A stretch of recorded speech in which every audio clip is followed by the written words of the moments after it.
నీ చేతులు ఇచ్చావు. స్తోత్రం. కాఫీ తాగుతున్నప్పుడు చెప్తాను, ప్రభా ఈరోజు కాఫీ తాగలుగుతున్నాను. స్తోత్రం నాయన. షుగర్ వేసుకొని మరీ తాగలుగుతున్నాను ప్రభా. అవునంటారా కాదా చెప్పండి?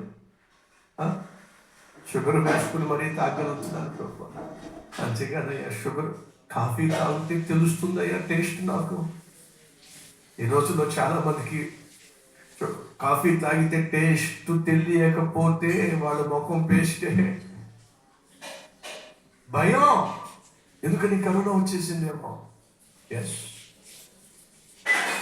సహోదరి సహోదరులు, మనం మొదట మంచం మీద లేచాము అంటే, మంచం మీద నుంచి లేచాము అంటే ప్రభు స్తోత్రాలు చెప్పు. ప్రభు లేవగలిగానయ్యా, టిఫిన్ చేయగలిగామని ప్రభు టిఫిన్ చేయగలిగానయ్యా. స్తోత్రం నాయన.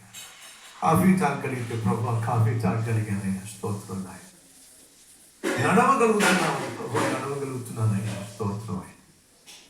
ఈరోజు నువ్వు ప్రభువును స్తుతించాలే కానీ మీ సహోదరి సహోదరులు అనువనువున స్తుతించాల్సిందే. అలా స్తుతించటము దేవుని చిత్తము అని బైబిల్ చదివిస్తుంది. అన్ని విషయంలో, కొన్ని విషయాల్లో కాదు. ఆ ఉద్యోగం ఇచ్చావు ప్రభు, స్తోత్రం నాయన. మరి ఉద్యోగం నీకు రావాలంటే ఇంటర్వ్యూకి వెళ్ళాలిగా. ఇంటర్వ్యూలో నువ్వు సమాధానం చెప్పాలిగా. ఇంటర్వ్యూకి వెళ్ళక ముందు నువ్వు సర్టిఫికెట్ పట్టుకెళ్ళాలిగా. సర్టిఫికెట్ నీకు కావాలంటే చదువు కావాలిగా. చదువు నువ్వు కావాలంటే నీకు చదువును దేవుడు ఇవ్వాలిగా, జ్ఞానాన్ని ఇవ్వాలి. ఒకటి కాదండి. ఈరోజు మనం కలిగి ఉన్న ప్రతి దానిని బట్టి, అందుకే భక్తుడు అంటాడు, నా ప్రాణమా యెహోవాను సన్నుతించు, నా అంతరంగమునున్న సమస్తమా యెహోవా చేసిన మేలులలో దేనిని మర్చిపో. ఫ్రెండ్స్, ఒకసారి వెనక్కి చూద్దాం.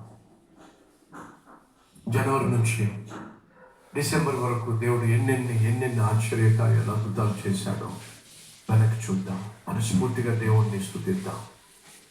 ఇశ్రాయేలీయులు దేవుణ్ణి స్తుతించటంలో విఫలమయ్యారు. కారణం ఏమిటంటే దేవుడు చేసినటువంటి మేలులు జ్ఞాపకం పెట్టుకోలేదు.